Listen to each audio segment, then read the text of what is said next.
Antes de mais, boa tarde a todos. Vamos então começar com esta tertúlia. Bem, eu passaria por começar a apresentar o nosso orador, que é o Ari Ferreira da Cunha. O Ari foi um dos fundadores do debate universitário em Portugal. Ele começou por criar a Sociedade de Debates na Universidade do Porto, certo? Se não estou em erro. E a partir daí conseguiu levar este conceito, este movimento a todos os pontos do país. Foi também membro do Senado, um Conselho Nacional de Debates Universitários, que começou também contigo. E que, pronto, ele agora já passou a pasta para outro, mas foi algo que ele começou. E chegando ao auge em 2012, em Berlim, foi campeão mundial de debates universitários, sendo o primeiro português a ganhar um campeonato desse género, se não me engano. Pronto, o Ari é aluno de doutoramento da Faculdade de Direito da Universidade do Porto e vem aqui, de modo muito conciso e geral, explicar como é que ele conseguiu chegar a este feito. Queria dar uma salva de palmas para o Ari e vou passar a palavra ao orador. Muito boa tarde a todos. Gostava de agradecer à professora Margarida Silva e ao Tiago Gonçalves o convite e ao Tiago em especial a apresentação simpática que fez de mim. Gostava que isto fosse uma tertúlia de facto e que, portanto, que fosse participada e vou tentar ser conciso na parte inicial, depois também para dar a oportunidade às pessoas para colocar algumas perguntas. Se tiverem perguntas, também podem colocar durante a apresentação que eu estou a fazer, porque pode ser que venha a propósito. Claro. Sim, sim. O facto de gostar de debater tem a ver com o facto de gostar de direito, porque vê-se tanta gente da área do direito que está ligada aos debates universitários. Será que uma coisa acaba por ser condição para a outra? Não é condição de todo. Agora, eu compreendo que quem goste do direito goste sobretudo naquilo que é prática nos tribunais, que goste de debate, goste do confronto de ideias, goste da argumentação. Mesmo se virmos o direito também da parte mais académica, também tem muito de argumentativo, portanto, de proposição de diferentes interpretações para uma determinada lei ou de coisas diferentes que a lei poderia propor. Agora, o debate não está de todo, não é só acessível às pessoas de direito. E a nível internacional nem sequer existe uma grande supremacia do direito relativamente às outras áreas. E mesmo em Portugal não existe, por exemplo, no caso da Universidade do Porto, neste momento bastante mais na economia. A economia acaba por temos mais pessoas de economia neste momento a debater, sobretudo entre as nossas principais equipas, do que pessoas de direito. Na última final do tornado estavam 6 pessoas de economia, salvo erro, uma de biologia, de Faculdade de Ciências da Universidade do Porto e outra de Direito. Curiosamente, a de Direito e a de Biologia a fazerem equipa. Conheço um dos anteriores campeões do mundo na categoria no Open Break, portanto, na categoria como língua para os nativos, fundamentalmente, embora os não nativos possam também entrar dentro dessa categoria. Vi uma pessoa que era licenciada em Engenharia Aeroespacial e Jazz. Eram as duas licenciaturas que ele tinha. E, portanto, acho que qualquer pessoa que tenha um interesse pela sociedade em geral, pelos temas que preocupam a sociedade, que são fundamentalmente os temas que nós discutimos, portanto, é um leque muito, muito amplo de temas, podem debater e certamente serão muito bem-vindos e sentir-se-ão bem a debater. O facto de eu ser jurista e gostar de debater, se calhar tem a ver alguma coisa, uma coisa a ver com a outra, mas não é condição, sem dúvida, não é condição para isso mesmo. Então aquilo que eu vou tentar fazer é contar um pouco de como é que eu tive contacto com o debate competitivo em primeiro lugar, falar sobre o nascimento do debate competitivo em Portugal e depois do meu percurso pessoal, tentando responder a esta pergunta que dá mote à tertúlia, como chegar a campeão mundial de debates universitários, tentando vocês também, eventualmente, chegar a campeões mundiais de debates universitários. Seria bom voltarmos a ter um português nessa posição. Neste momento, o título na categoria em que eu fui campeão, acho que foi para a Indonésia, portanto, está longe. É a altura de voltarmos a chamar o título para Portugal. E para o Porto, ainda por cima. Portanto, falando então do primeiro contacto que eu tive com o debate universitário, com o debate competitivo estava eu no secundário quando, na Faculdade de Letras, na altura, existia um grupo de debates que estava sobretudo centrado num professor de inglês, que era o professor John Ross, que utilizava o debate sobretudo como estratégia ou como mecanismo para a aprendizagem do inglês.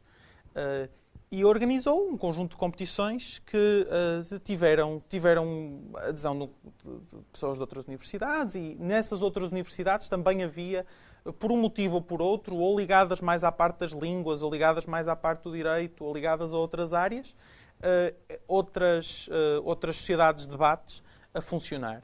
E havia um movimento de debates nacionais que nós só descobrimos, muito recentemente que existiu.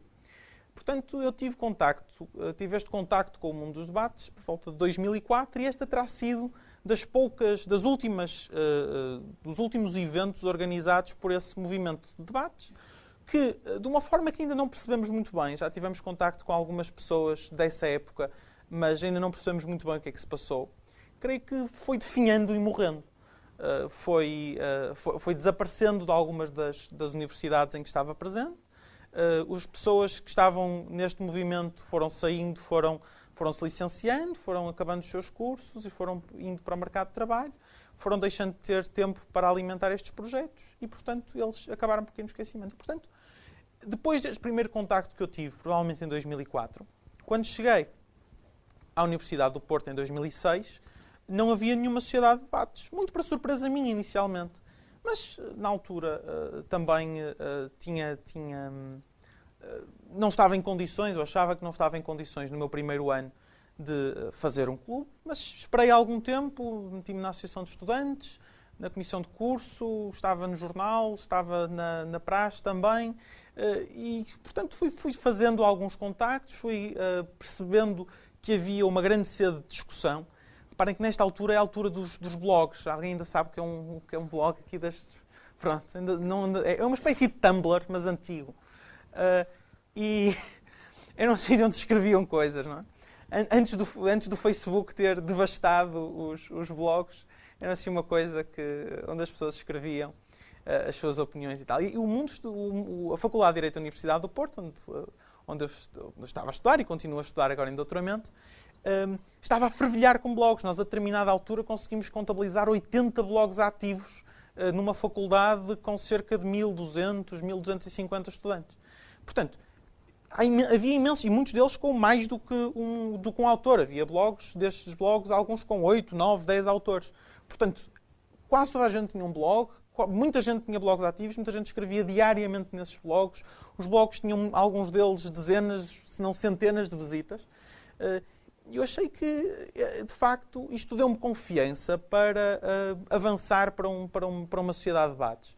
Porque achei que havia ali muita energia acumulada, muita vontade de expressar, das pessoas expressarem as suas ideias, muita vontade deste conflito argumentativo, muitas faíscas que estavam ali por acontecer e, portanto, reuni um conjunto de amigos no bar primeiro, depois pedimos uma sala da Associação de Estudantes para fazer uma reunião e foi assim que, com 6, 7, 8 pessoas à volta de uma mesa, decidimos criar uma sociedade de debates na Faculdade de Direito. Estávamos muito longe de supor, na altura, o que era este mundo do debate competitivo. Tínhamos uma ideia muito vaga de que havia gente lá fora a fazer estas coisas. Sabíamos que existiam competições internacionais, através de alguma pesquisa no Google, basicamente.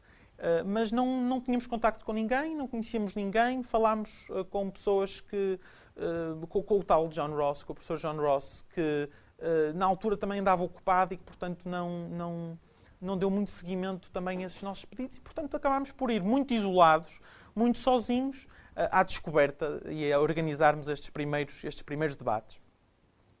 Depois organizámos outro e mais um, e a determinada altura surge uma outra sociedade de debates na Universidade do Porto, que é na Faculdade de Economia, o Clube de Debates, Clube de Debates da Faculdade de Economia da Universidade do Porto, acho que era assim que eles se chamavam.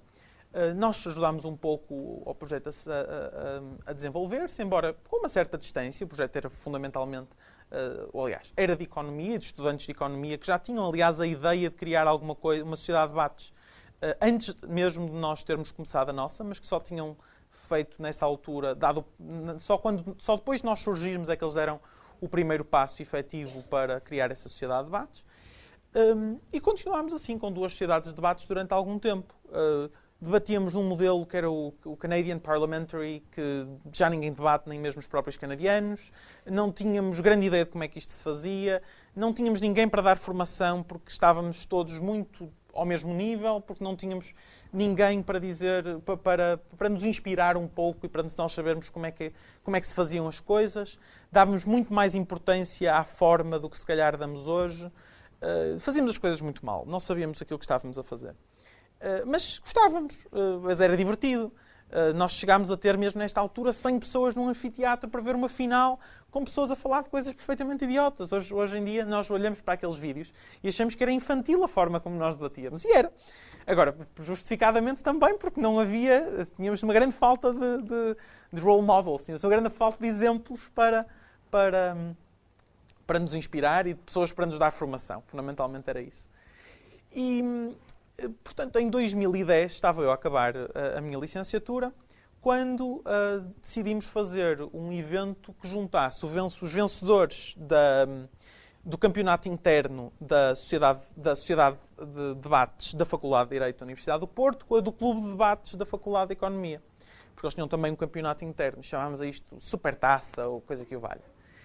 E desta supertaça, da organização conjunta deste evento, que foi o primeiro que organizámos em conjunto com o Clube de Debates da Faculdade de Economia, começou a surgir a ideia de...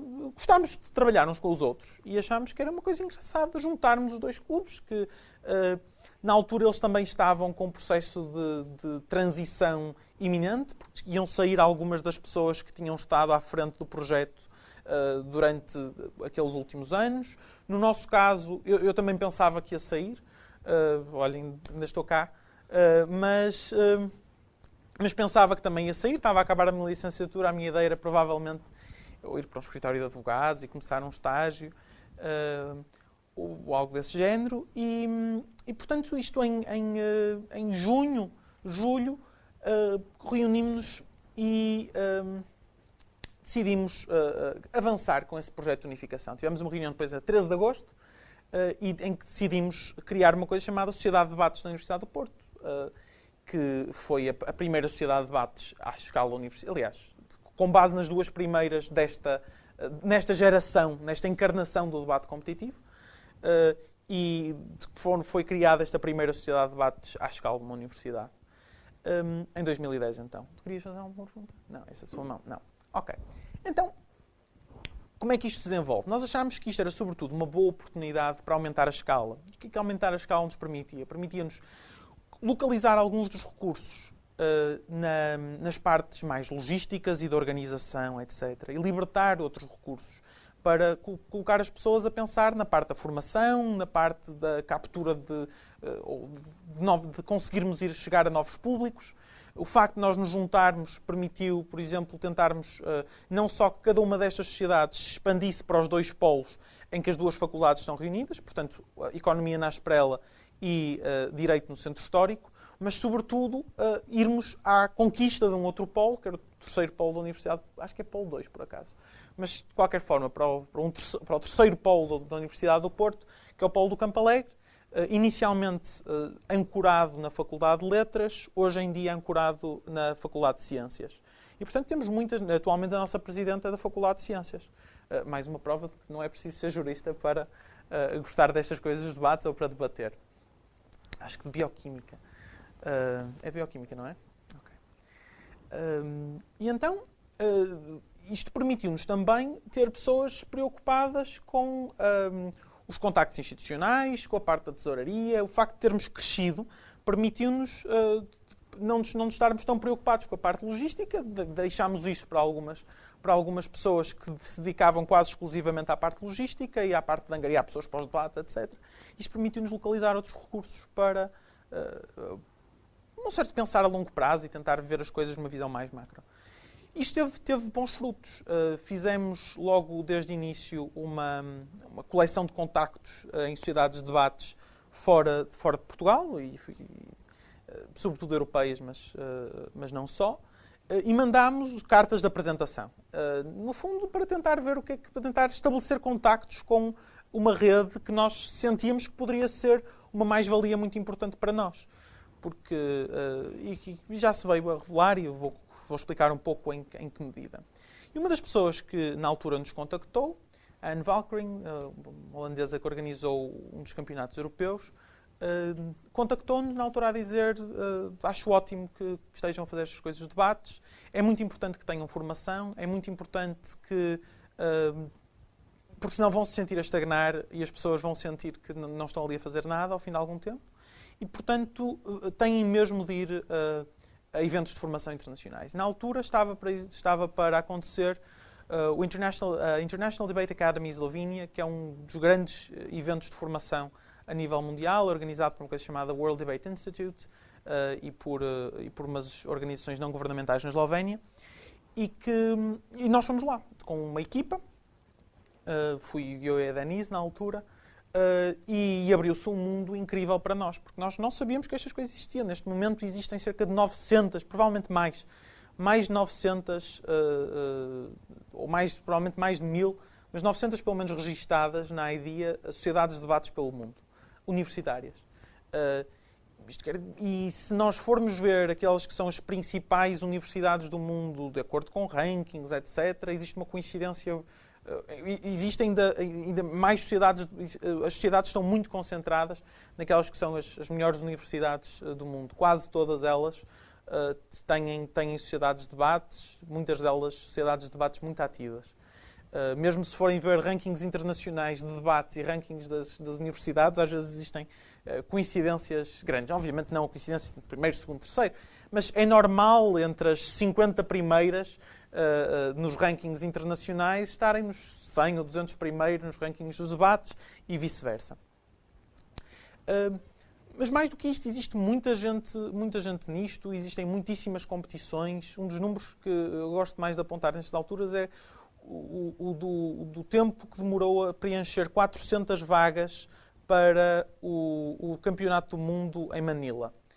Manila não é exatamente o sítio mais acessível do mundo, não é acessível sequer, não está muito acessível, sobretudo a grandes esferas de países desenvolvidos, onde grande parte das equipas estão concentradas.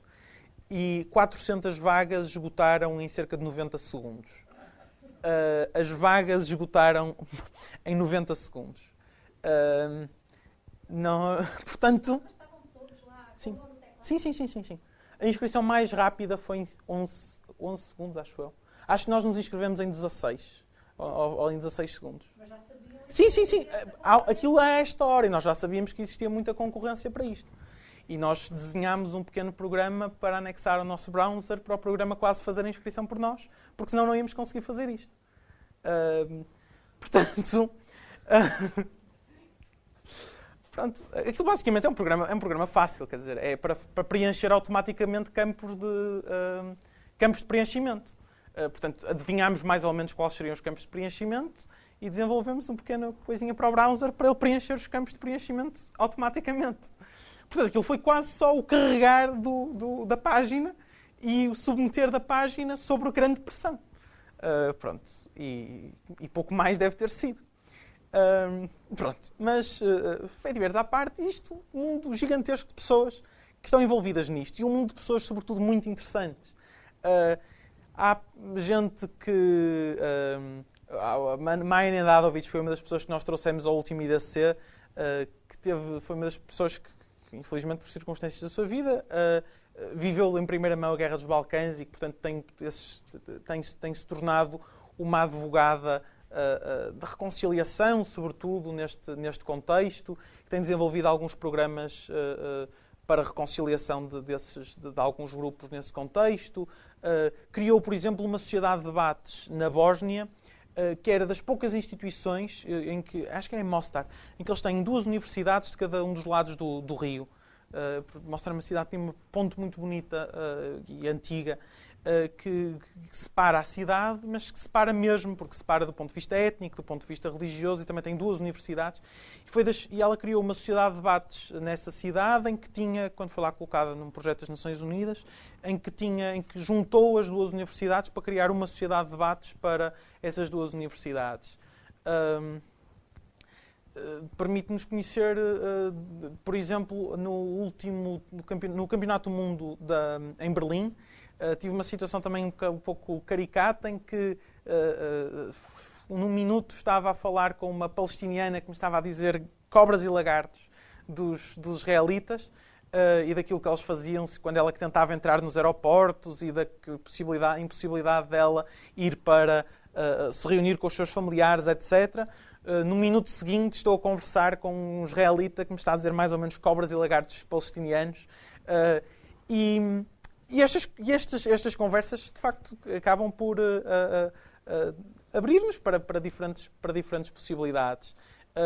Graças a isto também, já fui à China, sobretudo para dar alguma formação nos últimos tempos, e isso tem sido uma experiência muito enriquecedora, porque permite-nos ser confrontados com modelos de valores muito diferentes, com ideias muito diferentes, com culturas muito diferentes, e tem sido muito entusiasmante esta viagem para mim, quer do ponto de vista pessoal, de enriquecimento pessoal. Obviamente que também do ponto de vista das competências, obviamente também do ponto de vista das capacidades de análise e comunicação, mas até diria mais do ponto de vista do enriquecimento pessoal. Esta tem sido uma jornada muito enriquecedora. E, portanto, nós, sendo confrontados com este mundo novo no debate competitivo internacional, não houve volta atrás para nós. Decidimos começar a organizar logo nesse ano o nosso próprio evento de formação, que foi o International Debate Camp, onde trouxemos alguns dos melhores treinadores do mundo a Portugal. Na altura trouxemos, numa primeira edição, trouxemos um grupo relativamente pequeno de treinadores, de grande qualidade, mas assim relativamente pequeno. Na segunda edição que tivemos do IDC, tínhamos, eu já não me lembro exatamente das contas, mas tínhamos 2 campeões do mundo no secundário, 2 campeões do mundo, ou um campeão do mundo no universitário, 3 finalistas do campeonato do mundo 3 finalistas no campeonato do mundo universitários, 3 finalistas 3 vencedores do campeonato europeu, 3 ou 4 vencedores do campeonato europeu, 2 semifinalistas do campeonato do mundo, 2 semifinalistas do campeonato europeu, tudo isto em 5 pessoas. Portanto, tínhamos de facto ali muita qualidade concentrada. E isso acho que nos permitiu também darmos um salto muito considerável do ponto de vista da qualidade dos nossos oradores e formar muitos oradores. Se não diretamente, indiretamente, porque depois as pessoas que receberam formação nesse tipo de eventos depois tiveram a oportunidade de passar os conhecimentos para as pessoas seguintes. E o facto de termos tido até um conjunto significativo de pessoas que estiveram nessa formação, isso faz com que tenhamos um conjunto significativo de pessoas capazes ou mais capazes de dar formação depois a outras pessoas. Depois tivemos o campeonato europeu e as coisas continuaram um pouco por aí. E é se calhar nesta altura que começará qualquer coisa como a minha jornada ou a minha caminhada para chegar a campeão do mundo. Isto acaba por ser um acidente. Eu fui não campeão do mundo exatamente por acidente, mas não era uma coisa que eu nunca tenha, que fosse objetivo, ou pelo menos objetivo primordial. Obviamente que eu sempre fui para as competições com o objetivo de dar o meu melhor e muitas vezes com objetivos pré-definidos se não de vencer, de chegar a finais. Isso depende também de conversas que íamos tendo com o nosso parceiro. Mas o meu objetivo fundamental ao ir para estas outras competições era fortalecer a Sociedade de Debates da Universidade do Porto, mas diria até que, sobretudo, o Movimento Nacional de Debates Universitários. Nós sempre tivemos uma postura muito aberta relativamente à Sociedade de Debates da Universidade do Porto, sempre teve uma perspectiva muito aberta relativamente a isso. Sempre procurámos, ainda na última competição, na última formação que tivemos antes do torneio nacional, abrimos a formação que demos aos nossos oradores para se prepararem para essa competição às demais sociedades de debates. Houve poucas pessoas a aproveitar esse facto, mas abrimos de facto essa competição. Não sei se chegaste a ir. Não, foi um bocado em cima. Ok. Sim, foi aberto à STC, foi E então, a nossa perspectiva sempre foi de que precisávamos de ter algumas pessoas com os contactos internacionais para depois virem cá formadores, que precisávamos ter pessoas com as competências e os conhecimentos necessários para dar formação aqui, que precisávamos de ter pessoas que pudessem orientar um movimento nacional de debates competitivos.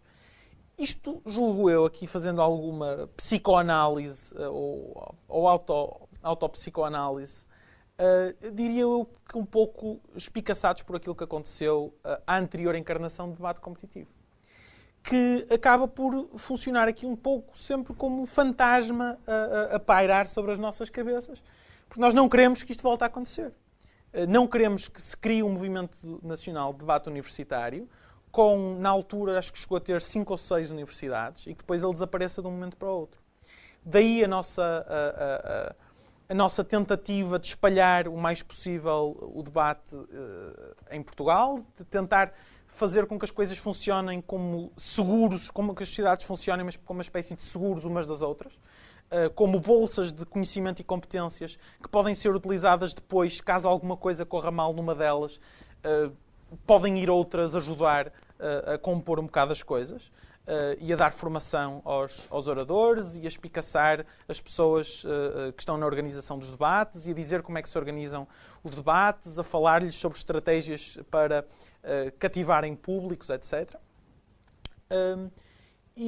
Portanto, eu acho que grande parte deste nosso esforço de internacionalização, de criar uma rede de sociedades de debates fortes, uma rede que seja solidária, de apostarmos na formação, apostarmos em sociedades que sejam muito abrangentes, porque uma coisa que nós temos a ideia é que esta anterior encarnação, as sociedades de debates eram coisas relativamente fechadas, eram grupos relativamente fechados, que tinham pouca gente, que funcionavam muito com base em determinados círculos de amigos ou muito em determinados cursos. Portanto, nós estamos a tentar chegar ao máximo número de cursos possível, ao máximo número de faculdades possível, de forma a tentar garantir que isto tem condições de sustentabilidade a longo prazo. E parte disso era também criar um sistema que fosse exposto internacionalmente. Porque acho que isso é importante. É importante porque permite dá às pessoas uma grande vantagem do ponto de vista do enriquecimento pessoal. O facto de já é enriquecedor terem contacto com pessoas diferentes dentro da própria universidade, com backgrounds diferentes dentro da própria universidade. Ainda o é mais à escala nacional, mas acho que a dimensão internacional do confronto com pessoas de diferentes culturas, com diferentes circuitos de debates que percepcionam as coisas de forma ligeiramente diferente, etc., torna as coisas ainda mais enriquecedoras desse ponto de vista. As próprias viagens e o facto de hoje, ao contrário de quando nós começámos a debater, termos muitas viagens subsidiadas e, em alguns casos, até 90% dos valores da viagem mais inscrição, é de facto uma oportunidade brutal que estamos a dar às pessoas. A Fundação Francisco Manuel dos Santos deu-nos, ou tem vindo a colaborar connosco no sentido de patrocinar a deslocação de várias dezenas de oradores todos os anos, ou no ano passado, várias dezenas de oradores para competições internacionais. Infelizmente, não temos tido tanta gente a aproveitar estas oportunidades, mas ainda assim temos tido um número considerável de pessoas a aproveitá-las, e ainda bem. E eu que julgo, espero que a renovação do contrato assim o dite, mas espero que no próximo ano volte a haver, se calhar, ainda mais pessoas dispostas a ir a competições internacionais com estes apoios. Sim, claro. Eu gostava de perceber, para uma pessoa que nunca tenha experimentado, Uhum. que tipo de competências é que se desenvolvem para além das competências mais sociais, não é? Mas aquelas que são específicas, Uhum. o que é que faz um debatedor? Eu sintetizo geralmente isto em competências de análise e comunicação. São as duas grandes áreas que eu julgo que são desenvolvidas. Como exatamente? Uma das partes fundamentais do debate é a análise da moção. Quando nos dão uma moção que pode ir desde esta casa legalizaria a prostituição, que deve ser das mais standard que existem. As pessoas que estão na formação de debate e comunicação sabem que este é provavelmente o exemplo mais repetido de sempre. Ou legalizaria as drogas, ou qualquer outro do género. Até coisas mais rebuscadas, como esta casa acredita que a China deveria... como é que é? era esta casa... esta casa acredita que a China deveria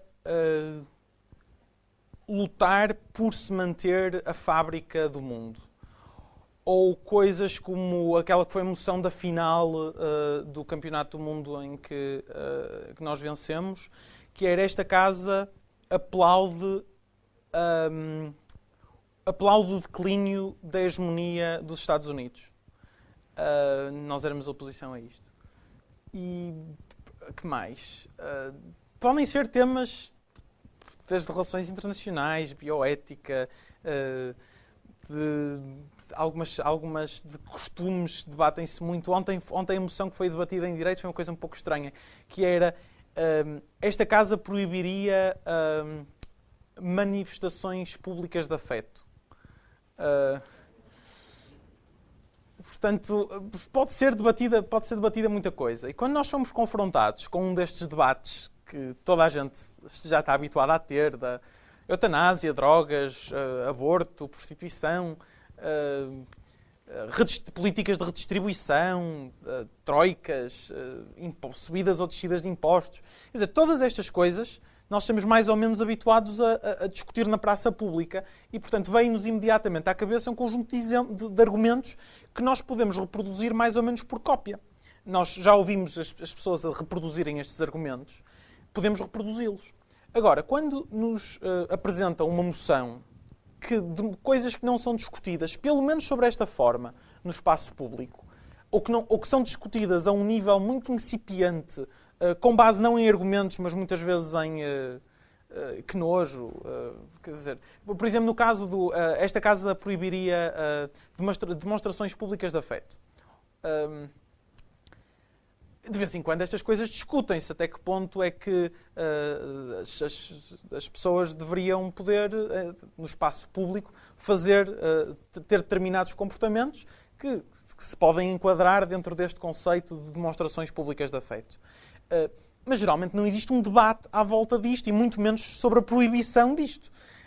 E, portanto, é um desafio uma pessoa, em 15 minutos, desenvolver todo um argumentário para estas coisas.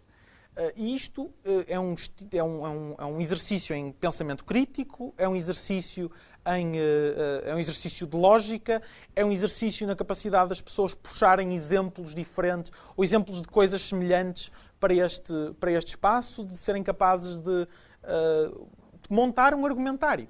Fundamentalmente é isto: analisar uma moção e montar um argumentário com base nessa análise. E depois competências de comunicação, que passam sobretudo pela capacidade das pessoas falarem de forma clara, estruturarem o pensamento, de falarem tendo em conta ou tendo em consideração a forma como os outros recebem aquilo que está a ser escutado, preocupando-se em ser percebidos e não só em dizer coisas que podem fazer sentido na cabeça do próprio, mas que depois não fazem sentido para quem as ouve, ou coisas que quem as ouve tem dificuldade em seguir a cadeia de pensamento. E todas estas coisas são então parte deste conjunto de competências de comunicação que podem ser desenvolvidas. Há depois outras coisas que eu não sei se chamaria competências, mas que andarão um pouco relacionadas com isto. Acho que o debate funciona muito como um exercício em empatia. Porque nós constantemente temos de nos referir não só porque é que determinadas coisas são verdade, mas também porque é que elas são relevantes. Porque é que determinadas discussões são relevantes, sobretudo. Porque é que determinados argumentos são relevantes. E ao fazermos isto, vamos inevitavelmente ter de falar porque é que determinados interesses são importantes e porque é que as pessoas que têm esses interesses importam. Porque é que nós nos devemos preocupar com determinados grupos. E estes grupos podem ser coisas muito diferentes. Podem ser os ricos, os pobres, as mulheres, os homens, os homossexuais, os heterossexuais, as minorias religiosas, as maiorias religiosas. Todas estas coisas vão entrar em conflito no debate. Todos estes interesses de diferentes stakeholders na nossa sociedade vão entrar em conflito nos debates. E, portanto, o debate oferece-nos uma oportunidade para empatizarmos com estes diferentes grupos. E de explicarmos porque é que os interesses destas pessoas são relevantes. E de explicarmos porque é que estas pessoas têm de ter um lugar na nossa sociedade. E discutirmos qual deve ser esse lugar e como é que se podem articular os interesses e as vontades destes diferentes agentes na nossa sociedade. Isso é um exercício em empatia, que eu acho que desenvolve a capacidade de nós nos colocarmos na pele dos outros. E como exercício em empatia, acaba por ser um exercício também em tolerância. Portanto, na nossa capacidade de entendermos o outro e aceitarmos o outro. Portanto, aqui não numa perspectiva até negativa de tolerância, mas é numa perspectiva positiva de tolerância, de aceitação do outro, apesar das divergências que aceitamos o outro. Sobretudo quando temos de debater posições que não são as nossas. Aí ganhamos, porque temos de desenvolver um argumentário que seja o mais possível assente em argumentos plausíveis. Desenvolvemos, se calhar às vezes até argumentos melhores do que muitas vezes ouvimos para defender determinadas posições em que não atacamos, em que não acreditamos. E isso favorece uma compreensão do outro. Depois, do ponto de vista da organização, para as pessoas que estão mais na parte da organização dos debates, acho que também favorece competências sociais e de relações interpessoais, ou porque as pessoas têm de se juntar para fazer uma sociedade de debates, para fazer com que essa sociedade de debates funcione. E, sobretudo, para as pessoas que chegam a lugares de liderança nas sociedades de debates, acho que desenvolve, sem dúvida, também competências de liderança, de gestão de conflitos, de negociação, se quisermos falar de negociações de parcerias, de falar com professores para nos darem, para nos tirarem para permitirem aos alunos ir a determinadas coisas, ou de falar com os diretores das escolas para nos darem salas, ou com os funcionários para nos facilitarem determinadas coisas. Portanto, acho que todas estas coisas podem ter a sua utilidade. Enquanto, no fundo, experiências de liderança e à volta disto, com uma esfera de como é que isto se chama? Gestão de recursos humanos também, que vai para além destas coisas da gestão de conflitos, de tentar alocar talentos a diferentes áreas e tentar ver em que áreas é que as pessoas que nós temos disponíveis para trabalhar connosco melhor podem dar o seu contributo. Tudo isto com um grande desafio, que é a incapacidade de nós motivarmos as pessoas, os nossos colaboradores, sem incentivos monetários, sem lhes pagar um salário, sabendo eles que, mesmo que estejam a fazer um mau trabalho, bem, podem ser despedidos, mas não ficam sem o salário, não é? Portanto, todo isto é um exercício muito interessante de como motivar pessoas, como fazer com que elas vistam a camisola, como resolver conflitos entre estas pessoas, como chegar a decisões, como negociar parcerias. Na parte da organização.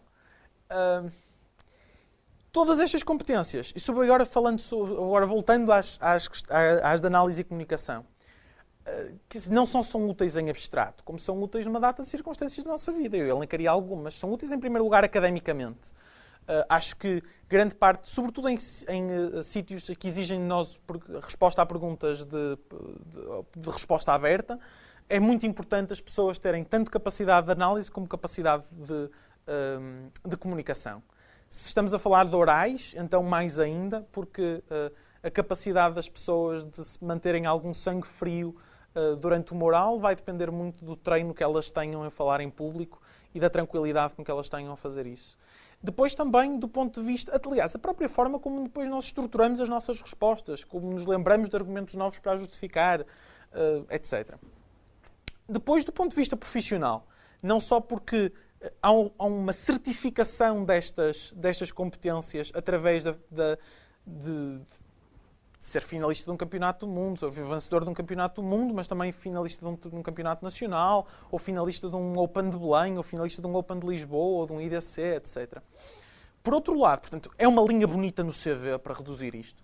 Mas, por outro lado, não é só uma linha bonita no CV, é uma linha bonita no CV à qual correspondem, de facto, competências, que são úteis numa entrevista de emprego, para também estar à vontade para falar, para também resolver problemas que especialmente as consultoras gostam de quantas bolas de ping-pong cabem num jumbo, num avião, num 747. Que também precisamos de um determinado conjunto de competências de análise dos problemas, de capacidade de compor os problemas em problemas mais pequenos, de separar determinadas fases da nossa resposta, de estruturar as nossas respostas, etc. de pensar e falar ao mesmo tempo. Depois, mas que também não só nos ajudam a conseguir emprego, mas também a manter esses empregos, porque depois a vida real está cheia de desafios destes, de desafios à nossa capacidade de análise e comunicação. De análise, porque os problemas, provavelmente, se vos estão a empregar, é porque ainda não há máquinas a fazer o vosso trabalho, sobretudo às pessoas que estão num curso de ensino superior. Portanto, as pessoas que não têm um curso superior é porque provavelmente não compensa, os salários delas são tão baixos que não compensa criar máquinas para isso. As que têm um curso superior é porque ainda não descobriram forma de colocar máquinas a fazer o vosso trabalho. E, portanto, as competências de análise aqui são muito importantes. E de análise de problemas que são complicados e problemas que não têm uma resposta única, problemas que são de resposta aberta.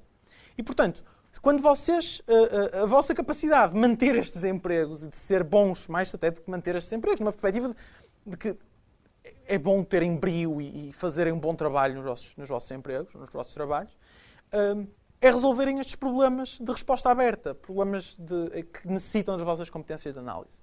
E depois, do ponto de vista da comunicação, há muito poucas profissões para que a generalidade de vocês vão trabalhar em que não precisem de vender alguma coisa a alguém, de trabalhar em equipa, de falar ou com chefes ou com subordinados, ou seja o que for, de que não tenham de resolver conflitos com colegas, que não tenham de elaborar, de convencer alguém de alguma coisa.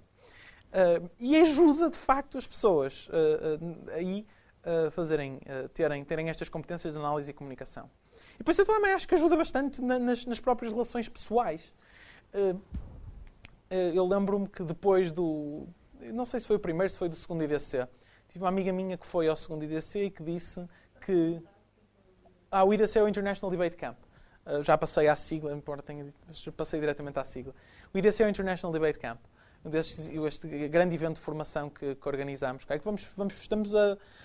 Estamos a tentar organizá-lo outra vez. O problema não organizámos o ano passado por causa do financiamento. É um programa que fica caro.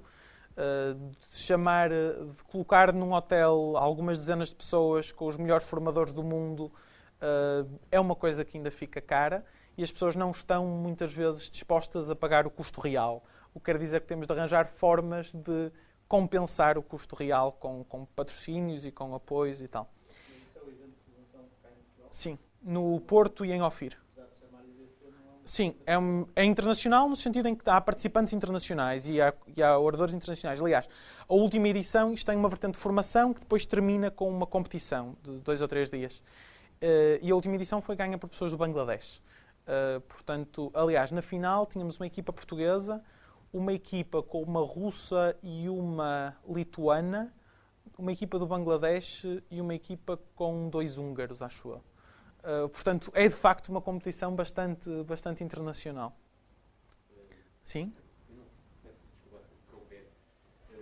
Explicar um bocadinho como é que funciona a metodologia dos debates, Ok. como é que é os sistemas, a mecânica, como é que é o júri, como é que se decide quem ganha, Ok. como funcionam as equipes em Sim. confronto. Isto funciona com 4 equipas.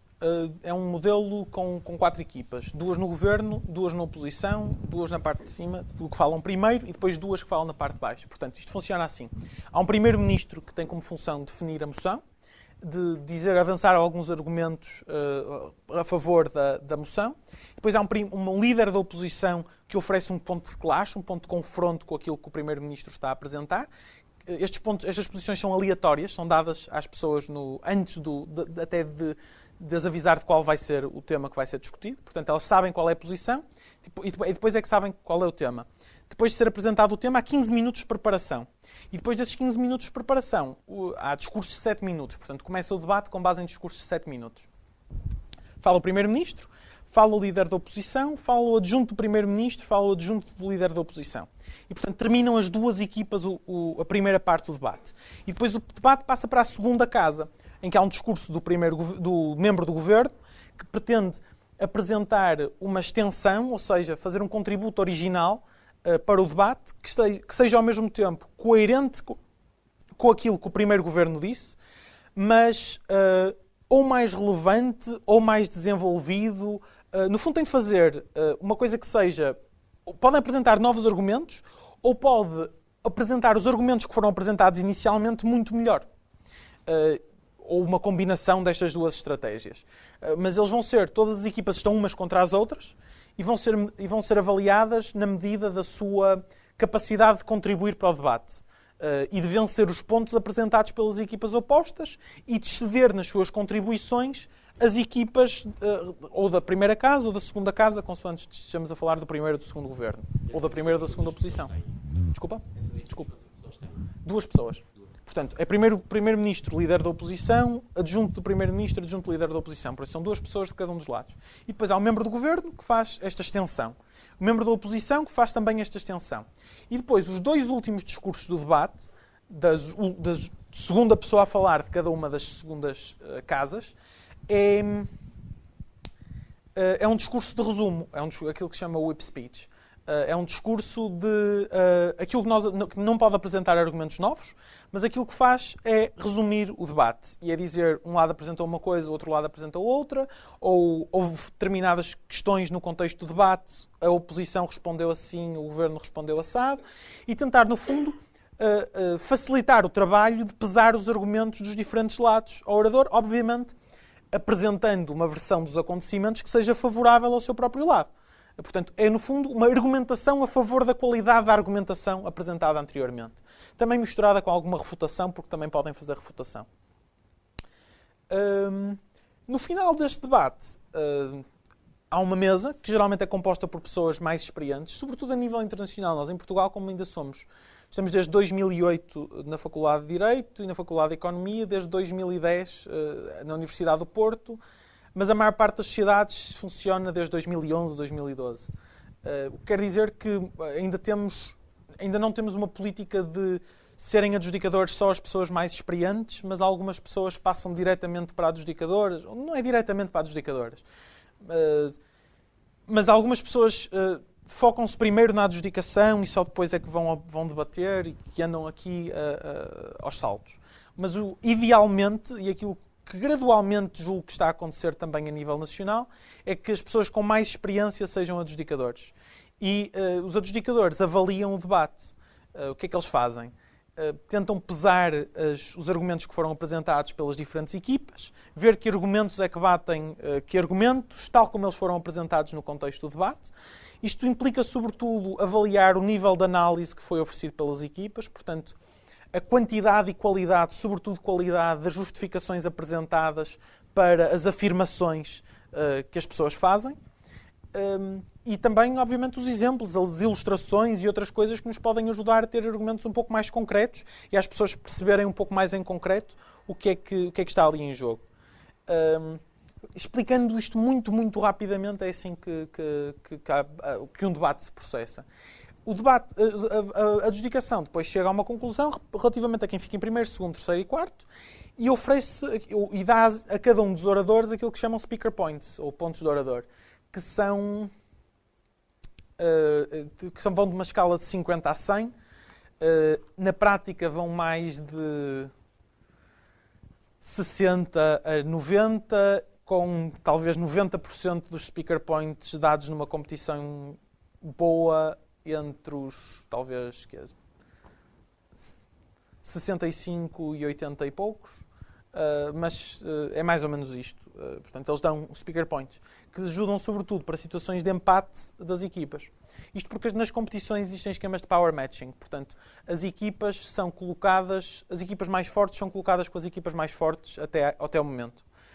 O que facilita o processo de seriação, porque, no fundo, as equipas têm de provar, não basta provarem junto das mais fracas que são mais fortes, têm de provar junto das mais fortes que são mais fortes. E ao longo de várias rondas, isto permite uma seriação mais rápida das equipas entre si. E é assim, depois, a determinada altura, na maior parte das competições, aquilo que acontece, chega-se ao fim, passam ou para a final as 4 melhores equipas, ou para semifinais as 8 melhores equipas, ou para quartos de final as 16 melhores equipas. E depois as equipas confrontam-se entre si nestes duelos e as 2 melhores em cada debate passa para o debate seguinte. Portanto, os quartos de final para as semifinais, as semifinais para a final. É um pouco assim que uma competição funciona. Sim? Tenho uma pergunta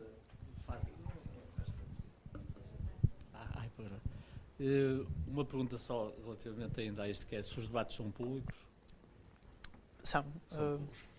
E a outra questão era, eu fiquei curioso em saber o que é que a sua amiga... Exatamente, sim. Entretanto é que estava a responder a perguntas e já me ia esquecer dessa questão. Então a minha amiga, depois de ir ao IDC, isto no contexto de isto poder ajudar as pessoas nas suas relações individuais, em que ela disse que depois do IDC decidiu acabar com o namorado. Porque foi capaz de melhor pesar os prós e contras da sua própria relação, de entender que os prós e contras da sua relação não estavam a funcionar e tal, e depois de ganhar coragem para comunicar a sua decisão ao namorado. Portanto, isto também acaba por poder ajudar as pessoas na sua relação.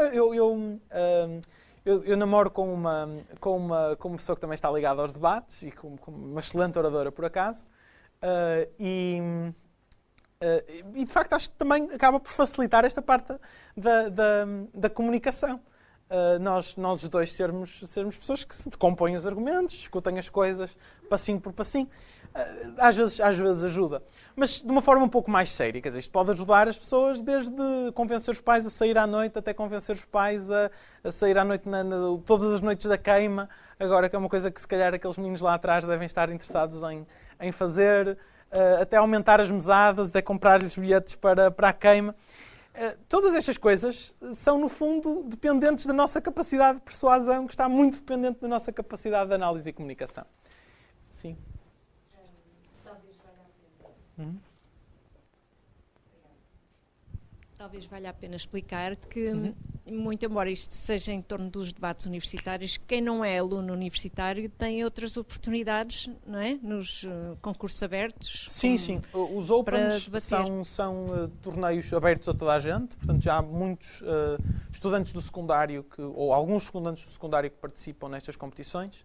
Nós tivemos, acho que mesmo uma estudante que estava a passar do básico para o secundário a participar no IDC numa das edições.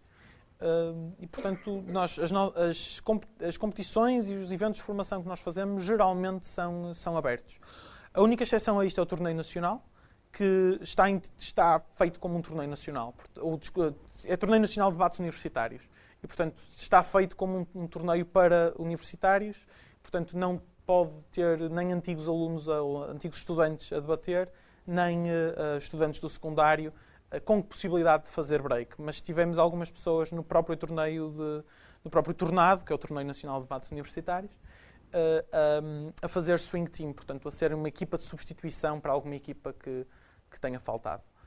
Aliás, houve uma dessas equipas swing que faria break, ou seja, que estaria entre as 12 melhores na competição, e, portanto, passaria à fase seguinte caso lhe fosse possível. E alguns desses torneios abertos, alguns dos Opens que nós temos, já foram ganhos por estudantes do secundário. Portanto, se forem estudantes do secundário, se tiverem irmãos, amigos, etc., que ainda estejam no secundário, podem chamá-los para estas competições abertas. Sim? Esses torneios nacionais são em português? Sim. São em português? Nós ainda não temos nenhuma competição em Portugal. Aliás, a única competição que tivemos em Portugal que foi em inglês foi associada ao International Debate Camp. Essa que é uma coisa que chamamos Porto Open. Mas que se realizou 2 vezes. Mas essas foram as 2 únicas competições em inglês. Todas as outras competições são em português. Mas depois, quando passam para fora... Obviamente que falamos em inglês. Sempre em inglês. Existe também um campeonato do mundo em espanhol, e existe um campeonato do mundo em árabe, e existe um campeonato do mundo em francês. Ainda não existe um campeonato do mundo em português, mas estamos a tentar trabalhar nisso. Existem poucas sociedades de debates em países lusófonos. Existe uma coisa incipiente em Timor, mas na Universidade Nacional de Timor-Leste, mas já está a dar os primeiros passos. Já começou este ano a dar os primeiros passos. Em Moçambique, a Universidade de Debates de Moçambique, salvo erro. No Brasil existe, só que existe uma bastante desenvolvida em Fortaleza, na Universidade Federal do Ceará. São Paulo começa a existir qualquer coisa, mas está a dar os primeiros passos. Em Belo Horizonte, salvo erro, também existe qualquer coisa, mas está a dar os primeiros passos. Em Brasília também existe qualquer coisa, mas está a dar os primeiros passos. E pessoas mais velhas? São bem-vindas. Sim, mas tem havido participação e interesse Não tenho por havido parte muita da... participação nem Não? interesse por parte de pessoas mais velhas. Mas há sempre a possibilidade de passar a haver. Estas coisas muitas vezes dependem das pessoas se sentirem bem em determinados grupos e muitas vezes isso depende também de haver pessoas com as quais elas se identifiquem dentro desses grupos. E, portanto, às vezes é a mesma coisa com as faculdades. Muitas vezes estas hegemonias de determinadas faculdades são muito porque são equilíbrios que se perpetuam a si mesmos. Se há muita gente de direito vai falar com pessoas de direito e, portanto, continua a haver muita gente de direito. Se há muita gente nova, vai haver mais gente nova. Se houvesse, mas se calhar, mais gente, se começassem a entrar algumas pessoas, se calhar, mais velhas, se associassem a isto, se calhar conseguiam que as pessoas mais velhas não se sentissem tão deslocadas quando se juntassem a estes grupos e, portanto, mais pessoas mais velhas se poderiam juntar. Não sei agora, se há mais alguma pergunta? Sim. Se não, voltava depois àquilo que tinha mais ou menos programado. Peço desculpa. Não há problema. Os temas de discussão, ou os tópicos, ou as moções, Sim. vêm de algum pool pré-existente? Não. Ou não? Como é que são É assim, criados? podem vir. Como é que são Existem vários pools pré-existentes de moções, vários arquivos de moções, mas geralmente para as competições,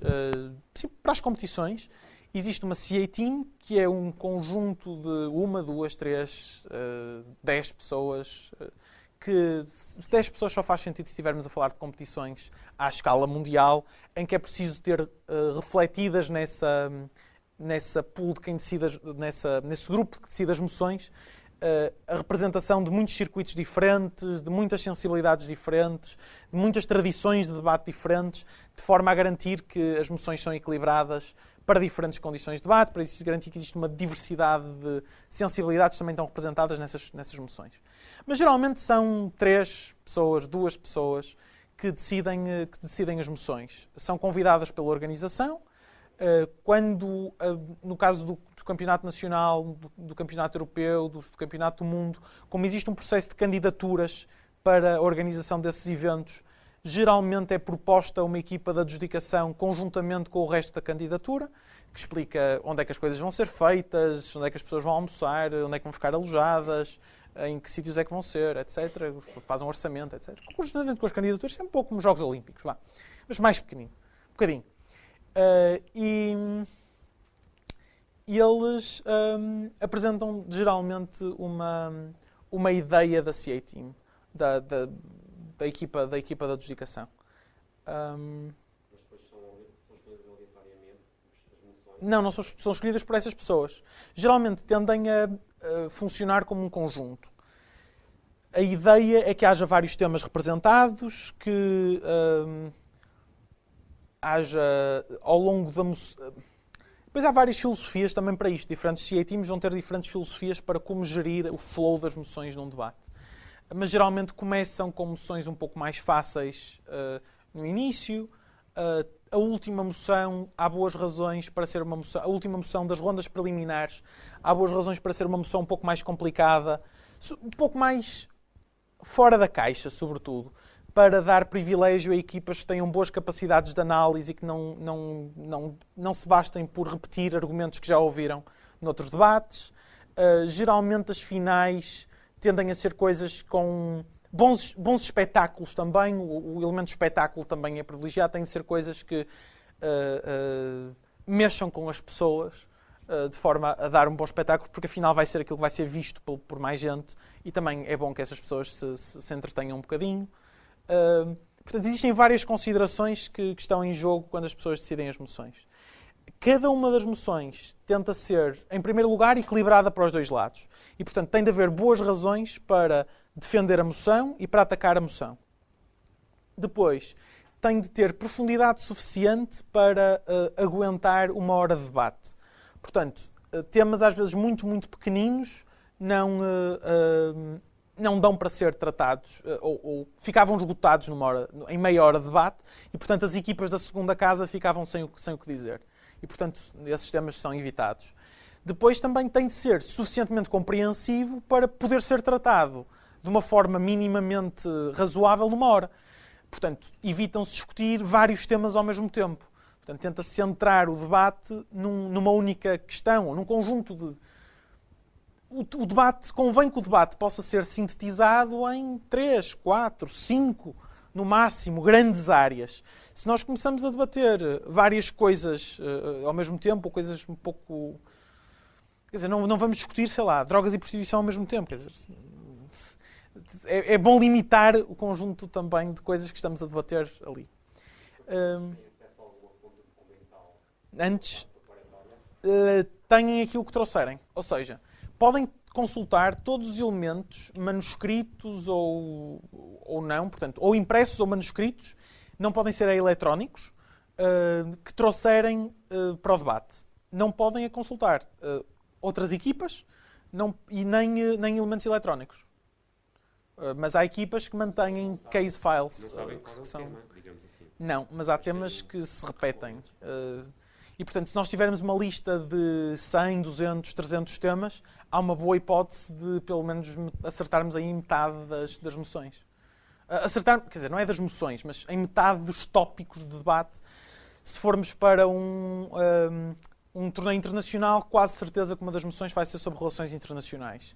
E dentro das relações internacionais, hoje em dia, há uma boa possibilidade de ser Crimeia e relações com a Rússia. Há uma boa possibilidade de ser Irão e sanções e tal. Uma boa possibilidade, muito boa possibilidade de ser conflitos no Mar da China. Uma boa possibilidade de ser situações de conflitos regionais em África, mas ainda assim não diria. Talvez Mali pudesse surgir, talvez Congos, Ugandas pudessem surgir, mas seria mais remoto. Primavera Árabe ainda é possível sair, embora esteja a ficar um bocadinho fora de moda. Depois, relações entre os BRIC, talvez também possa sair. Relações entre os Estados Unidos e a Europa, agora no contexto da assinatura dos tratados de comércio. Que mais? No contexto da União Europeia também é muito possível que saia alguma coisa, até porque as eleições europeias estão aí à porta. E, portanto, as pessoas vão fazendo estes cálculos do que é que pode sair. E vão criando as suas próprias bases de dados, ou pessoais, ou das equipas, ou das sociedades de debates, de forma a prepararem-se para as competições. Ok? Bem. Então, falando um pouco, ou voltando a falar um pouco desta caminhada, eu já falei um pouco sobre isto, mas de qualquer forma, até chegar a campeão do mundo, o que é que foi feito? Portanto, isto não era de facto o meu objetivo, era mais o fortalecimento do movimento. Se eu tentar ver o que é que eu fiz para trás de bom aqui, eu ainda poderia retirar algumas lições que julgo que são importantes. Em primeiro lugar, acho que um investimento forte na formação. A começar na International Debate Academy Eslovénia, depois nos 2 IDCs, no primeiro como organizador, participando em algumas coisas, no segundo como uma figura de treinador júnior que nós criámos para o IDC, de forma a encaixar algumas pessoas que ora davam formação, ora acabavam por estar a receber também um pouco de formação, e também como uma forma de permitir às pessoas, permitir a criação de lideranças locais, ou de formadores locais. Portanto, nós não colocámos algumas pessoas, até se calhar com experiência no panorama nacional, mas ainda assim com menos experiência, como treinadores júniores, de forma a dar a estas pessoas algum ritmo para dar formação. Porque isto espalhando por diferentes sociedades de debates, de forma a que estas pessoas se sentissem depois à vontade para criar os seus próprios programas de formação nas diferentes sociedades de debates.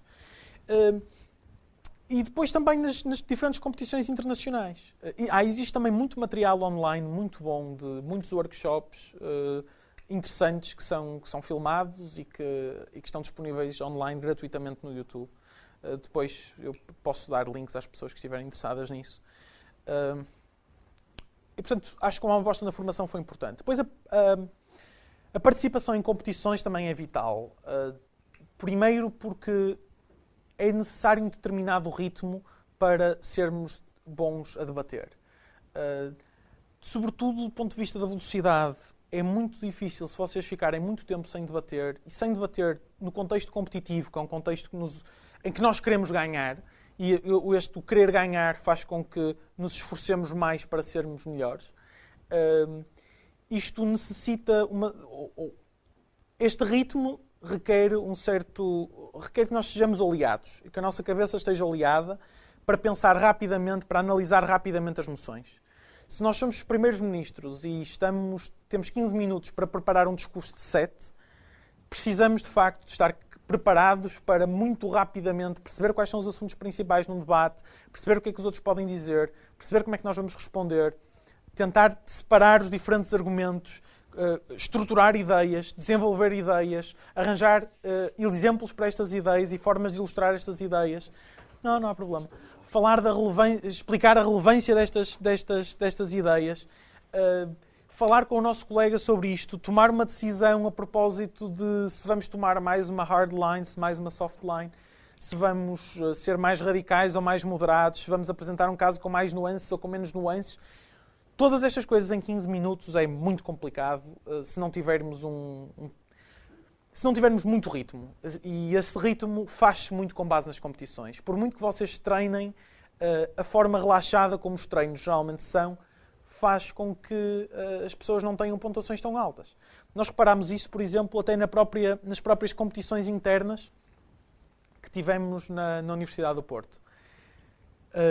Os mesmos oradores têm pontuações muito mais altas no campeonato nacional do que em competições menores e mais altas, muitas vezes, em competições menores do que têm nos campeonatos internos. E, se calhar, melhores nos campeonatos internos do que têm nos debates de treino. Porque nos debates de treino as pessoas ligam menos à forma como estão a debater, pressionam-se menos e essa falta de pressão faz com que tenham, às vezes, prestações um bocadinho piores. E, portanto, se o objetivo é melhorarmos e puxar os nossos limites e conseguir debater melhor, a parte competitiva é muito importante. E a parte competitiva internacional, então, é ainda mais importante, porque ainda que o movimento nacional esteja neste momento bastante melhor do que estava há uns anos, e tenha algumas equipas interessantes, etc.,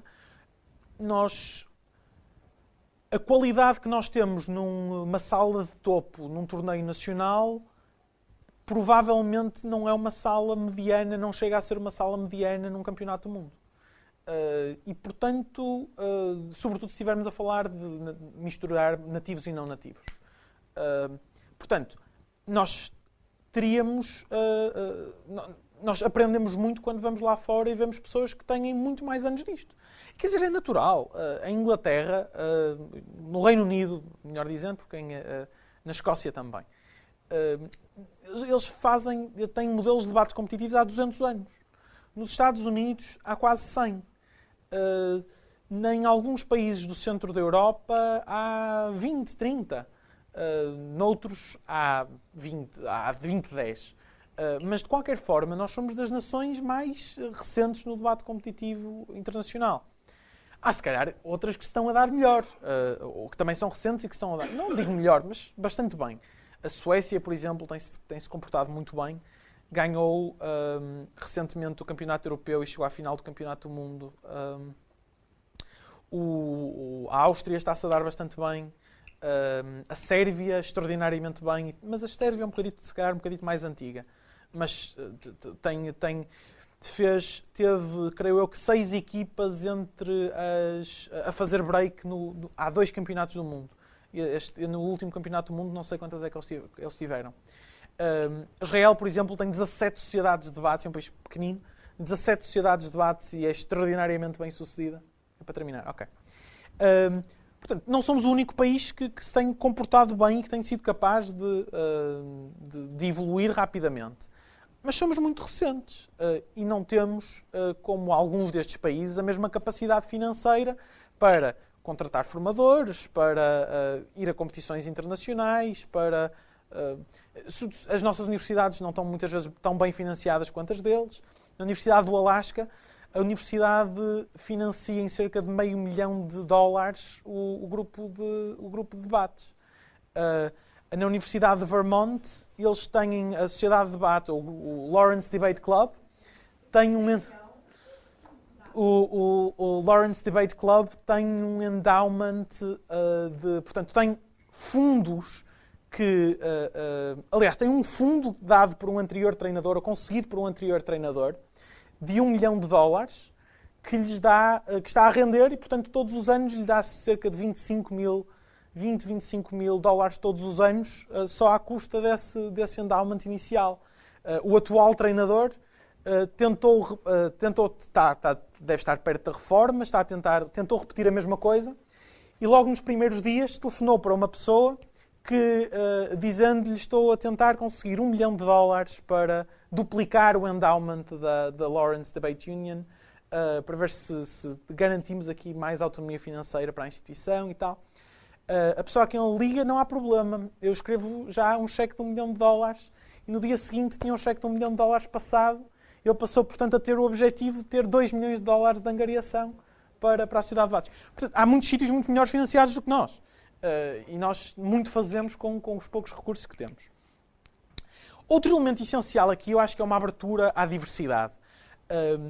As pessoas acho que têm muita tendência para se fechar dentro de determinados grupos políticos, religiosos, ideológicos, axiológicos, filosóficos até, para fazerem amigos entre pessoas com ideias, se calhar, bastante parecidas. É uma tendência normal, mas é uma tendência que fecha as pessoas a ideias diferentes. E aquilo que faz as pessoas... Não há problema, me estou a demorar também.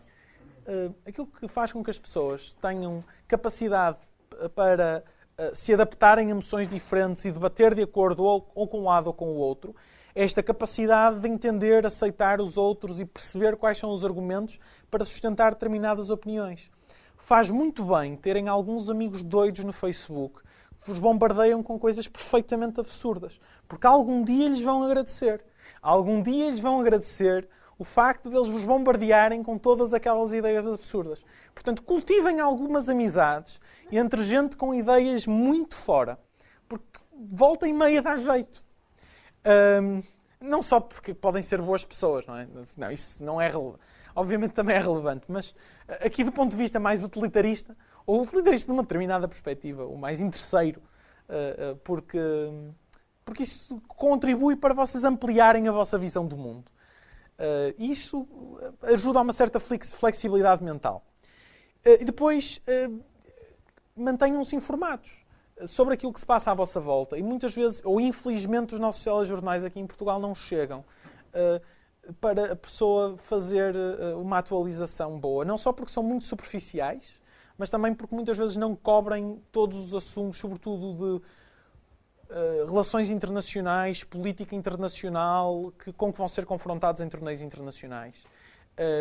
Portanto, terem acesso a uma boa fonte de informação mais ou menos fidedigna, o mais fidedigna possível, e também o mais diversificada possível, é muito boa. Aquilo que eu geralmente aconselho é o The Economist. É uma excelente publicação, ainda que tenha posições muito vincadas, e acho que também é muito boa por causa disso, porque vocês também aprendem muito com a forma como eles justificam as suas próprias posições. É um bocadinho. É reacionário em umas coisas, não é noutras. Por exemplo, desde 1991 ou de 89, já não sei, eles mudaram de opinião relativamente ao ponto em que começaram a dizer isso. Porque há um artigo de capa e há um artigo que não é artigo de capa em que eles são favoráveis à legalização das drogas. Portanto, há mais de 20 anos que eles são favoráveis à legalização das drogas. Aliás, eles gostam bastante também do modelo português e tal. Bem, não interessa. São reacionários em umas coisas, não são, fundamentalmente eles são liberais. Há um artigo muito interessante do próprio Economist sobre, não é se eles são de reacionários, mas é se eles são de direita ou esquerda. É um artigo muito, muito interessante, em que eles basicamente dizem nem uma coisa nem outra, antes pelo contrário, que são de esquerda numas coisas, são de direita noutras. Não, é uma agenda fundamental, é uma agenda liberal, na tradição de um liberalismo social que tem a ver com os fundadores do próprio jornal. E que não existe em Portugal. Acho que existem uns movimentos, até existe um movimento liberal social, mas que é bastante mais neoliberal do que liberal social. Embora se chame liberal social. Não interessa. Bem, porquê que eu acho que é bom? Em primeiro lugar, porque mesmo quando eles têm posições vincadas sobre determinados assuntos, refletem posições das outras pessoas. E refletem as posições das outras pessoas com alguma precisão e com mais idoneidade e neutralidade do que a maior parte dos outros mecanismos. Portanto, eles reproduzem os argumentos das partes com as quais não concordam. Em segundo lugar, porque o discurso argumentativo que eles fazem é um exercício muito bom e muito interessante. A forma como eles dão vários argumentos para a mesma coisa, como eles exemplificam os argumentos com diferentes ou analogias, ou com coisas que se passaram em diferentes alturas do mundo, ou com coisas que se passaram noutras áreas do conhecimento, ou noutras áreas da ciência. É muito, muito interessante a forma como eles fazem a sua argumentação. Eles contratam também muitos debaters, e por isso é que esta ligação também existe. Depois, a partir do momento em que entram dentro destes círculos, acho que também é uma questão de se manterem abertos, se manterem ativos e de se manterem abertos a um determinado nível de conflito com os outros. Isto pode parecer uma coisa um bocado estranha, mas há um nível de disputa, de conflito, de polémica que é saudável. Iniciem com discussões no Facebook. Iniciem, se não há problema, se não querem iniciar, contribuam com achas para a fogueira para discussões no Facebook. Estas coisas, até o próprio exercício de escrever os nossos argumentos por escrito, é uma forma de nos ajudar a estruturá-los. É uma forma de nos ajudar a ir buscar argumentos. Porque nós aqui podemos fazer uma pausa e dizer: deixa-me ver se eu encontro uma boa ilustração aqui para este argumento. E até vão ao Google e pesquisam umas coisas e tal, e escrevem um textinho todo bonito. As pessoas até pensam: fogo, este tipo é que sabe, não é? Eu tenho de escrever aqui um comentário no Facebook que é a citar este e aquele, e estas estatísticas e as outras estatísticas. Está muito bonito. Bem, depois no meu percurso, outra coisa que eu queria destacar, e é já das últimas, é que o progresso não é linear. É que mesmo que façam isto tudo, que vão às competições, que leiam não só o The Economist, leiam Foreign Affairs, leiam Monocle, leiam Le Monde Diplomatique, leiam aquilo que for possível. Mas depois disto, depois de fazerem todo este investimento, vão ter um percurso inicial em que claramente sentem que estão a ficar melhores e que sentem que isso se reflete até nos vossos speaker points e que isso se reflete no vosso sucesso nas competições. Mas chegam a determinada altura em que vai haver se não uma estagnação, muitas vezes até um aparente retrocesso, em que vocês podem estar numa escala ascendente de speaker points, mas depois deixem os speaker points e depois sobem outra vez, mas não tão alto, e depois voltam a descer e depois ficam na mesma. E, portanto, nós estamos muito habituados a esquemas de progresso linear. Quanto mais enchemos um copo, mais o copo fica cheio. Quanto mais bebemos a água do copo, menos o copo tem a água cheia. Menos o copo fica cheio. Estamos habituados que as nossas competências funcionem um pouco na mesma altura. Mesmo na forma como o nosso sistema de ensino está feito, nós não voltamos para o primeiro ano da faculdade porque alguma coisa de errado acontece, não voltamos atrás. Nos debates e na vida em geral, estes processos de voltar atrás, ou de aparentemente voltar atrás, fazem parte do processo de crescimento e desenvolvimento. Fazem parte do progresso. Faz parte de nós chegarmos a determinada altura, não termos determinados problemas nos nossos discursos, na forma como nós analisamos as noções, na forma como nós transmitimos as nossas ideias e não conseguirmos desbloquear e não conseguirmos ultrapassar essas dificuldades. E às vezes mais complicado é nem sequer sabermos exatamente que dificuldades são essas. Porque nós compreendemos que não chegamos a um determinado patamar. Muitas vezes percebemos que há outras pessoas que são muito melhores que nós e que nós não estamos lá, mas não percebemos aquilo que temos de fazer para chegar lá. E isto pode ser um período que depois se pode replicar ao longo da vossa vida, até ao longo do vosso percurso de debates, em que vocês se vão sentir a estagnar ou se vão sentir a retroceder e que vão ter aqui uma crise de meia-idade ou uma crise de confiança, o que acontece com quase todas as pessoas. E da forma como aconteceu comigo, foi muito curiosa. Acho que tem um pico, sobretudo, numa competição em Israel, no Red Sea Open, em que, ainda para mais, estava a debater com a minha namorada, e que é uma coisa que eu já percebi que não é exatamente boa ideia, que não que às vezes não dê resultado. Alguns casais de namorados funcionam bem, mas, portanto, em 2012, salvo erro, em setembro de 2012, estava em Israel. As coisas não correram mesmo nada bem. Uma competição já não me corria tão mal há muito tempo. E acabei a competição a pensar que mais valia retirar-me, sobretudo da parte mais competitiva e da parte de debater, e que mais valia dedicar-me à adjudicação e mais ao movimento nacional e passar a ser mais adjudicador aqui e menos orador lá fora. Isto porque já tinha deixado de ser orador daqui, pelo menos com alguma regularidade há algum tempo. Porque acho que sou mais útil como adjudicador, basicamente. Na maior parte das competições acaba por ser assim. Bem, de qualquer forma, chego a essa situação e falo com algumas pessoas, especialmente com um adjudicador que admiro bastante, com o Michael Shapira, que foi campeão do mundo e que é uma pessoa que admiro bastante. Mandei-lhe um e-mail, e estava nesse evento, e mandei-lhe um e-mail a dizer acho que se passa isto assim, não sei o que é que devo fazer, se me devo focar mais agora na adjudicação, se devo continuar a focar-me no debate, não sei o que é que está a passar. E ele diz-me, em primeiro lugar, que isso é uma coisa normal, e depois, e faz-me um pouco este discurso da progressão não ser linear, mas mais do que isso, tenta ajudar-me a desbloquear em alguns elementos. E algumas coisas que desta formação, ainda que à distância, funcionaram. Não sei exatamente o quê, não sei exatamente em que medida é que estas coisas funcionaram. Acho que, sobretudo, é uma ideia de que nós temos de afinar mais os nossos detectores de treta, ou seja, que temos de ser mais críticos relativamente aos argumentos que utilizamos e à prioridade que damos a determinados argumentos. Há argumentos que se calhar até são justificáveis, mas que facilmente... E que nós podemos vencer com eles muitos debates, mas vamos chegar a equipas de determinado patamar que vão dizer ok, isso é muito bonito, mas é uma treta. Isso pode ser desconstruído assim, assado. E eu acho que foi uma das coisas que me ajudou um pouco a evoluir. Perceber que há determinados argumentos que não funcionam com equipas de determinado patamar. E as equipas que eu estava a ter dificuldade a bater eram precisamente essas equipas. Equipas que já tinham a capacidade de desmontar os meus argumentos.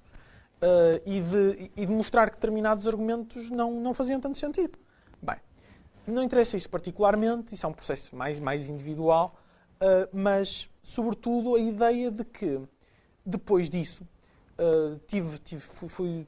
fui para o Oxford Ivy, cheguei à final do Oxford Ivy, e depois da final do Oxford Ivy, volta-me a acontecer uma outra coisa, de ir com uma parceira de debate com o qual nós não combinávamos assim tão bem quanto isso, e que também foi uma competição em Londres que também não me correu particularmente bem.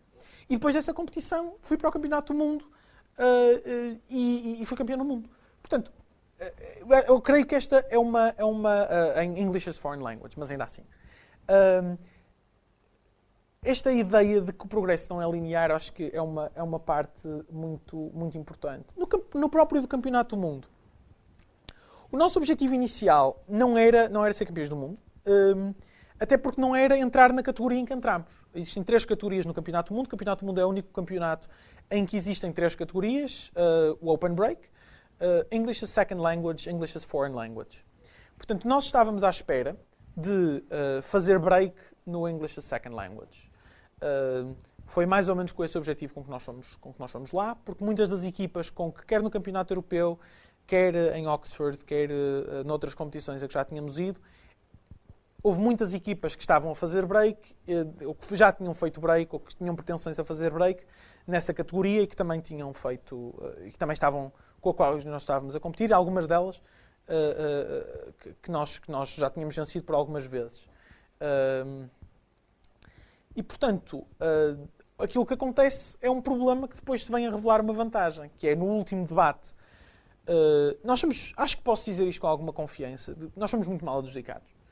Eu não digo isto muito à toa, eu não acho que seja muito recorrente eu ser claramente mal adjudicado e não ter grandes dúvidas disto, mas falando com as equipas que estavam lá nesse debate, depois do debate, tendo em conta aquilo que é a minha revisão do nosso trabalho no debate e, sobretudo, tendo em conta aquilo que era o nosso nível, nós tivemos menos 10 ou 12 speaker points em média, que é uma brutalidade. Isto, basicamente, nós tivemos das pontuações mais baixas que geralmente se podem dar nesse último debate. E isso fez com que nós fechássemos uma data de posições, portanto, deixámos de estar numa posição em que podíamos ter feito break, até se calhar numa posição relativamente confortável em English as Second Language, e acabámos por fazer break numa posição bastante confortável no English as Foreign Language. Isso permitiu-nos uma caminhada um pouco mais tranquila. E, portanto, o nosso objetivo a partir daí passou a ser a final e passou a ser a vitória. Porque nós sentimos a determinada altura que podíamos... que éramos mais fortes do que a maioria das equipas com que estávamos a competir nessa categoria. E, portanto, fomos passando das quartas de final para as meias finais, para a final e vencemos.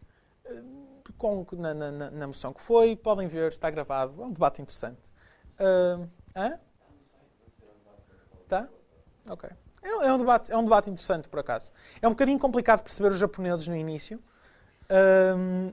É muito complicado perceber os japoneses. Nós tivemos grandes dificuldades em perceber os japoneses.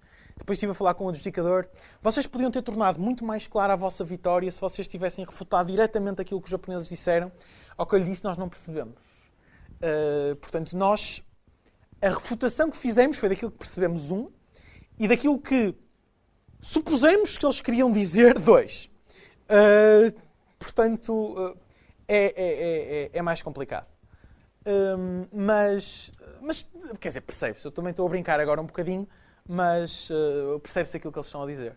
Pode não se perceber todas as palavras, mas percebe-se o sentido geral do discurso relativamente bem. E depois, o seu tempo terminou. De qualquer forma, pronto, estou disponível para perguntas. ari.yfcunha@gmail.com é o meu e-mail. Ari Ferreira da Cunha, não há muitos no Facebook, podem adicionar-me. Se estiverem interessados nestas coisas dos debates. Debate Competitivo Universitário é o nome do grupo em que a maior parte das pessoas do debate universitário português se reúnem. Debatam, participem. Muito obrigada. Nada.